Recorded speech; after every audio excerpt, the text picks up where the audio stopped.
네, 오늘 또 신임 재직 또 이미 재직으로 임명된 우리 재직들을 대상으로 또 여러 가지 또 재직 헌신 예배도 하고 그냥 일석삼조 사조 예배를 드리는데요. 정말 오늘따라 이렇게 예배 처음 가려고 그랬는데 이게 날씨가 추워가지고 주저했던 분 아마 있을는지 모르겠는데요.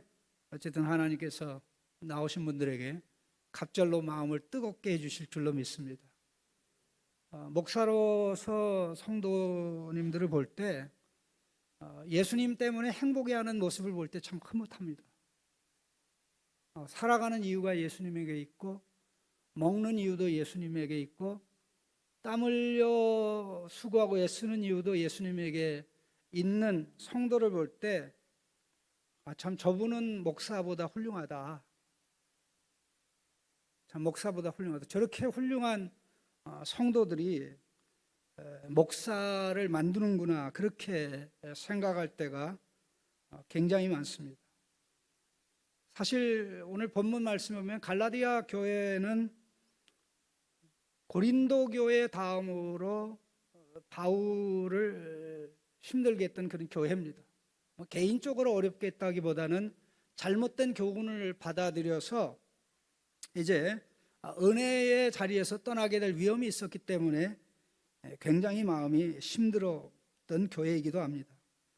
특별히 바울이 갈라디아 교인들을 대할 때 두 가지 자세가 있었습니다. 하나는 형제로 보는 시각이 있고 또 하나는 자녀로 보는 시각이 있습니다. 12절에 형제들아 내가 너희와 같이 되었은즉 너희도 나와 같이 되기를 구하노라. 그 교인들을 향해서 형제들아라고 하는 걸 보면 결국 한 분 하나님 아버지를 모신 형제 자매들이라는 관점에서 바울이 자신을 보고 있음을 확인할 수가 있습니다. 자, 그리고 19절에 가서는 나의 자녀들아 너희 속에 그리스도의 형상을 이루까지 다시 너희를 위하여 해산하는 수고를 하노니, 여기서는 엄마의 수고입니다. 자식, 어떤 때는 형제로 보고 어떤 때는 자식으로 보고. 왜 여기서는 자식으로 봅니까? 결국 복음의 말씀으로 그들을 낳았기 때문에 자식이죠. 근데 그 자식이 속삭인다고 부모가 자식을 포기하지 않습니다. 잘못된 길로 간다. 그래 계속 가라. 뭐 네 인생 네가 책임지는 거니까 나는 상관하지 않겠다. 가다가 죽든지 말든지 네가 알아서 해라. 그런 마음이 아니죠. 믿음의 복음을 전해서 하나님의 자녀가 되도록 나왔습니다. 근데 하나님의 자녀로 태어나는 순간 복음을 전한 그 바울이 하나님의 자식이고 복음으로 태어난 자들 또한 하나님의 자식이기 때문에 자식들 사이에는 자연스럽게 형제 자매 관계가 이루어지는 겁니다. 대가족, 하나님의 가족으로서 형성되게 되는데, 사실 오늘 말씀을 쭉 보면서 이 하나님의 자녀가 이제 일꾼의 역할을 하는데 어떤 마음을 가져야 되느냐 하는 이 모습이 굉장히 중요한데요. 그 예수를 믿게 되면 신분의 변화가 일어납니다. 그 신분은 하나님의 자녀가 된다는 것이죠. 하나님의 자녀가 된 자가 하나님의 자녀로서 아버지를 기쁘게 하는 삶을 우리는 섬김이라고 얘기할 수 있고 또 종의 사명이라고 얘기할 수 있습니다. 그런데 이 일함에 있어서 두 가지가 굉장히 중요한데요. 물론 두 개 다 하나일 수 있습니다만 첫 번째는 태도, 애티튜드, 태도입니다. 이 갈라디아 교회에 변화가 일어났습니다. 갈라디아 교회가 바울을 보는 시각이 바뀌었어요. 15절 말씀을 같이 읽어보겠습니다. 너희의 복이 지금 어디 있느냐? 내가 너희에게 증언하노니 너희가 할 수만 있었더라면 너희의 눈이라도 빼어 나에게 주었으리라. 너희의 복이 지금 어디 있느냐? 여기서 복은 복됨, 복음의 말씀을 받아들여서 그들이 누리게 된 복음의 복입니다. 그런데 이 복음의 복은 그들의 시각을 건강하게 만들었습니다. 태도, 애티튜드를 바로 만들었는데, 똑같은 바울을 보고 복음의 복이 그들에게 넘쳐났을 때 바울을 보는 시각하고 그 복이 사라질 때 바울을 보는 시각이 완전히 바뀌었습니다. 똑같은 바울입니다. 복이 넘쳐났을 때 그들이 바울을 어떻게 봤습니까? 13절, 14절에 답이 나와 있습니다. 뭐 다 읽진 않아도 되는데요. 14절만 보시면 너희를 시험하는 것이 내 육체에 있으되 이것을 너희가 없인 여기지도 아니하며 버리지도 아니하고 오직 나를 하나님의 천사와 같이 또는 그리스도 예수와 같이 영접하였도다. 약한 바울을 하나님의 사자로 심지어는 예수 그리스도를 대하는 것처럼 대했습니다. 그러면 그 사이에 바울의 모습이 변화가 됐나요? 아닙니다. 그 사이에 변한 거는 바울에게 변한 건 아무것도 없습니다. 아직도 몸이 연약하고 부족하고 또 더 나아진 것도 없습니다. 똑같습니다. 그런데 태도가 바로 되었을 때는 문제가 안 됐지만 태도가 잘못되니까 어떻게 됩니까? 물론 태도가 좋았을 때는 15절에 눈까지도 빼어주려고 그랬었죠. 바울은 눈이 나빴습니다. 그런데 지금은 바울과 원수가 되었습니다. 원수가 된 이유가 개인적인 이유가 아니라 진리의 말씀 때문에. 16절 그런즉 내가 너희에게 참된 말을 함으로 원수가 되었느냐. 17절에 그들이 너희에게 대하여 열심을 내는 것은 좋은 뜻이 아니요 오직 너희를 이간시켜 너희로 그들에게 대하여 열심을 내게 하려 함이라. 너희의 마음을 내게서 빼앗아 자기들에게로 돌리는 그런 자들 때문에 너희들이 지금 나를 원수로 삼고 있다는 거죠. 우리가 교회 일꾼으로서 교회 일꾼뿐만 아니라 사회 구성원으로서 또 회사의 구성원으로서 굉장히 중요한 게 있는데요. 문제가 문제라고 생각하는 사람이 있고 태도가 문제라고 생각하는 사람이 있습니다. 문제가 문제라고 하는 사람이 있고 태도가 문제다. 그러니까 어떤 문제가 일어나든지 내가 그 문제에 대해서 태도만 바로 가지고 있으면 문제가 안 된다는 사람하고 어떤 문제가 발생하든지 문제는 문제 자체에 있기 때문에 내가 어떤 태도를 가지든 가지지 않든 문제가 문제다. 어떤 게 문제입니까? 자, 뭐 1년에 한 번씩 대학교 들어가는 시험을 보면 수능 봅니다. 똑같은 문제인데 푸는 사람이 있고 풀지 못하는 사람이 있어요. 풀지 못하는 사람은 죽을 맛이죠. 그러나 푸는 사람은 신나죠. 그러면 뭐 차이입니까? 문제를 풀 수 있는 실력이 있느냐 없느냐 그 차이입니다.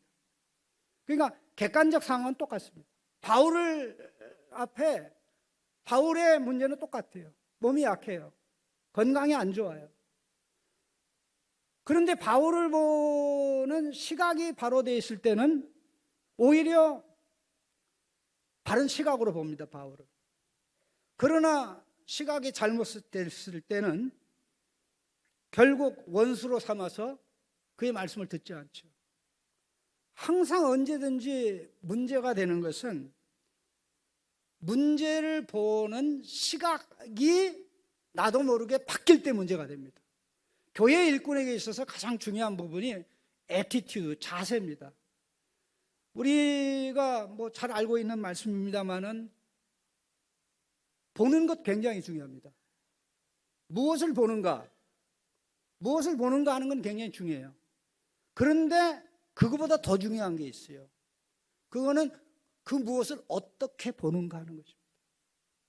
무엇을 보는가 중요합니다. 그런데 그보다 더 중요한 게 그 무엇을 어떻게 보느냐. 보는 물체와 대상은 똑같은데 보는 시각이 다름으로 인해서 하나는 행복해하고 기뻐하고 즐거워하고 하나는 죽을 맛입니다. 짜증내고 원망합니다. 왜 세상이 내 중심으로 돌아가지 않는 거야? 왜 사람들은 내가 하자는 대로 안 하고 있는 거야? 그 사람은 보는 시각이 하나님의 시각이 아닌 사람은 안에 있어도 힘들고 혼자 있어도 힘들고 밖에 나가도 힘들고 힘든 것밖에 없어요. 그럼 어떻게 해야 되느냐? 내 주변에 사람을 바꿀 것이냐, 사람을 보는 눈을 바꿀 것이냐. 지혜로운 성도는 어떻게 하죠? 지혜로운 일꾼은 어떻게 합니까? 사람을 보는 시각을 바꾸는 줄로 합니다.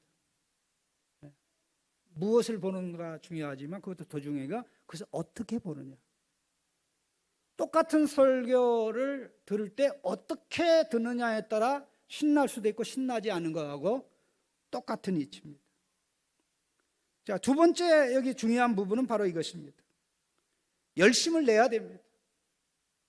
그런데 일의 열심을, 바른 일의 열심을 내야지 사람에다 초점을 두고 열심을 내면 문제가 됩니다. 자, 갈라디아 교회에 침투한 사람들의 모습입니다. 자기들에게 열심을 내게 만들고 있습니다. 17절입니다. 그들이 너희에게 대하여 열심 내는 것은 좋은 뜻이 아니요 너희를 이간시켜 너희로 그들에게 대하여 열심을 내게 하려 함이라. 사람 열심. 교회에서 사람 보고 열심을 내면 어려움이 발생합니다. 나는 사람 보고 일하는 게 아니라 이 일을 하도록 하나님이 맡겼기 때문에 하나님을 의식하고 하는 거야. 바로 그것이 18절에 언급된 좋은 일에 대하여 열심으로 사모함을 받으면 내가 너희를 대하였을 때뿐만 아니라 언제든지. 그러니까 좋은 열심은 언제나 좋다는. 바울이 있을 때만 아니라 없을 때도. 없을 때도 좋기 때문에 열심을 내면 그만큼 성숙하고 아름답다는 거죠. 열심은 있는데 그저 열심을 내는.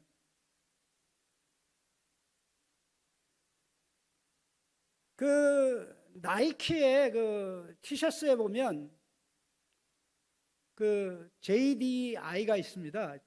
J하고 JDI 이렇게 됐는데 이게 그냥 해 그런 뜻이에요. 그냥 해. 꾸물거리지 말고 그냥 해 그런 뜻이에요. 근데 저는 그 티셔츠를 볼 때 그래요. 저는 항상 뒤집어 보는 그 습관이 있기 때문에 그걸 그냥 just do it이 아니라 Jesus did it로 바꿔요. 예수님이 그렇게 하셨어. 나도 그렇게 할 거야. Jesus did it. Just do it. 그냥 해. 따지지 말고 묻지 말고 그냥 해. 사람들이 가면 그냥 가. 그러나 따지고 묻고 이게 가야 될 길인지 가지 않아야 될 길인지, 가야 될 길이면 가야 됩니다. 길이 없더라도 사람들이 안 다녀서 없더라도 가야 됩니다. 왜? 내 안에 성령님께서 그 길로 가도록 역사하고 이끌어가기 때문에.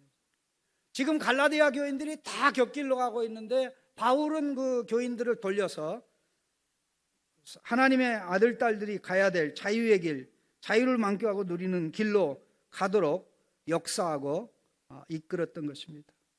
우리 2024년 교회 일꾼으로 새롭게 또 임명받고 또 여기 교구 일꾼으로 또 신임 서리로 또 기존부터 계속 섬겨온 재직으로 나갈 때 올해는 좀 태도를, 문제가 되는 건 내 태도가 문제가 된다.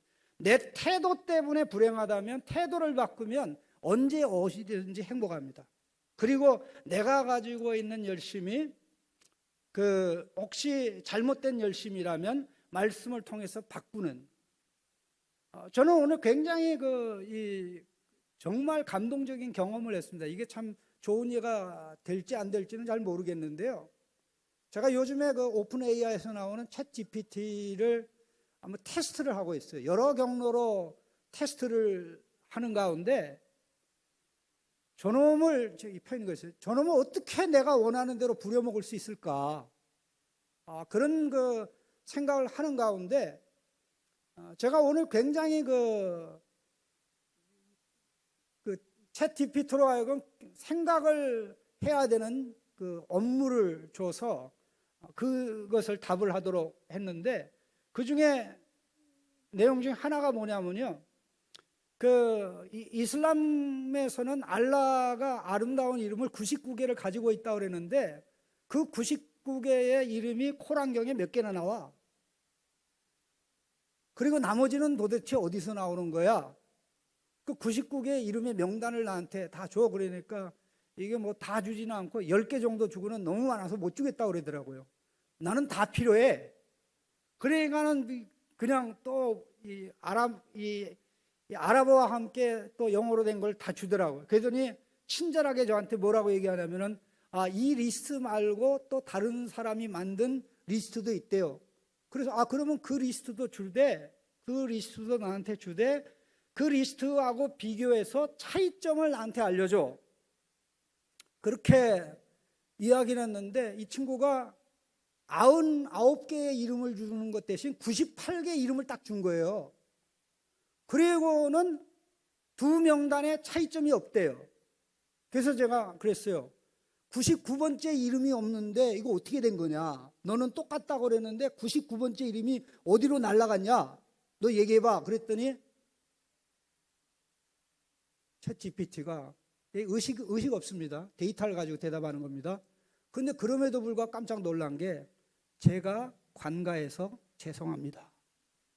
와, I apologize for oversight. 제가 관가했네요. 깜짝 놀랐어요. 세상에 사람도 아닌 것이. 절대 사람 아닙니다. 그 묻는 사람이 그 묻다가 화장실 갔다 오면 그 사이에 화장실 갔다 온 거 몰라요. 졸다가 또 오면 그거 몰라요. 그런데도 정확하게 데이터를 가지고 들이다 대니까 제가 간과했습니다. 그래서 이제 그 생각, 나의 잘못을 교정해 줄 때 과연 저도 그렇고 우리 성도들이 이런 태도를 가지고 있다면 얼마나 참 좋겠나 하는 그런 생각을 했습니다. 오늘